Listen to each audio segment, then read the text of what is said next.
I want অর্থ কি? আমি চাই। আই ওয়ান্ট অর্থ আমি চাই। কি চাই?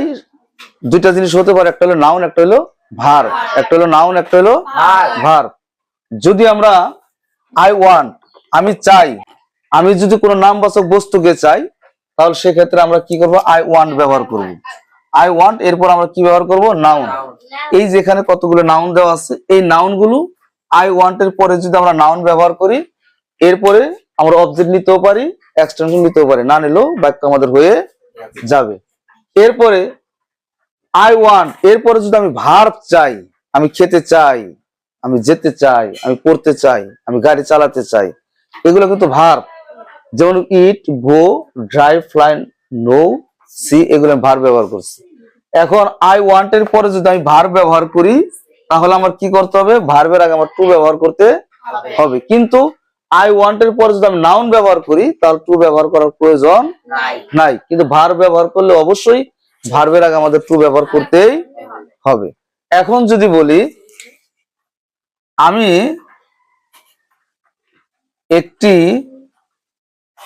চাকরি চাই, কি চাই? চাকরি চাই। তাহলে দেখো, আমি একটি চাকরি চাই, তাহলে আমি চাই এর ইংলিশ কি? I want. আমি চাই, আই ওয়ান্ট, আমি চাই। কি চাই? একটি চাকরি চাই। চাকরি কি ভার্ব না নাউন? নাউন। চাকরি রয়েছে নাউন। তাহলে আই ওয়ান্ট এ জব। ঠিক আছে, এক্ষেত্রে কিন্তু টু ব্যবহার করা যাবে না। মনে রাখতে হবে যে নাউনের আগে কখনো টু ব্যবহার হবে না, কিন্তু ভার্বের আগে টু ব্যবহার বাধ্যতামূলক করতে হবে। এরপরে যদি বলি আমি একটি মোবাইল চাই, কি চাই? মোবাইল চাই, মোবাইল চাই। তাহলে এখানে মোবাইল জিনিসটা কি ভার্ব না নাউন? মোবাইলটা কি ভার্ব না নাউন? নাউন। তাহলে কি নাউন আগে আমরা টু ব্যবহার করব? নাউন আগে টু ব্যবহার করা যাবে। তাহলে আমি চাই, আই ওয়ান্ট, আমি চাই। যেহেতু আমি চাই, তাহলে চোখ বুঝে আমাদের কি লিখতে হবে? I want. কি চাই? একটি মোবাইল, এ মোবাইল। হয়েছে? এখন যদি বলি আমি গাড়ি চালাতে চাই, আমি গাড়ি চালাতে চাই। একটু লক্ষ্য করি বোর্ডের দিকে যে আমি গাড়ি চালাতে চাই। তাহলে আমি চাই গাড়ি চালাতে, এই চালাতে বা চালানোটা কিন্তু ভার্ব। চালানোটা কি? তাহলে চালানো ইংলিশটা কি? চালানো ইংলিশটা কি? ড্রাইভ। তাহলে এক্ষেত্রে কিন্তু আমাদের ড্রাইভের আগে টু ব্যবহার করতে হবে। তাহলে আমি চাই, I want to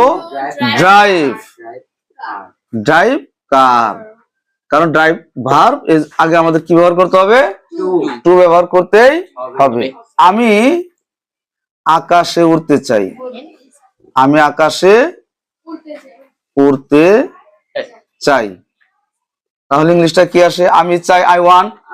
আগে সর্বপ্রথম আমাদের আই ওয়ান্ট ব্যবহার করতে হবে। তাহলে আই ওয়ান্ট আকাশে উড়তে চাই, তাহলে উড়া এটা কিন্তু ভার্ব। উড়ার একটা কাজ, এটা একটা ভার্ব।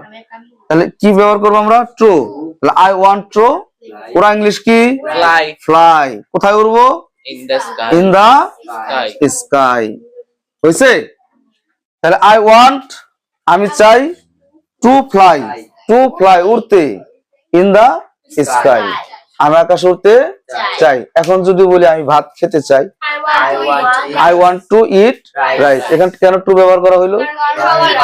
খাওয়াটা ভার্ব, টু ব্যবহার করা হয়েছে। এখন যদি বলি আমি তোমাকে জানতে চাই, I want to know you. I want to know you, আমি তাকে জানতে চাই, I want to know him. আমি তোমাকে দেখতে চাই, I want to see you. তাহলে এক্ষেত্রে আমরা কি ব্যবহার করলাম?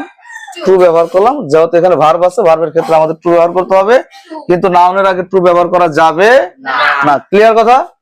ওকে।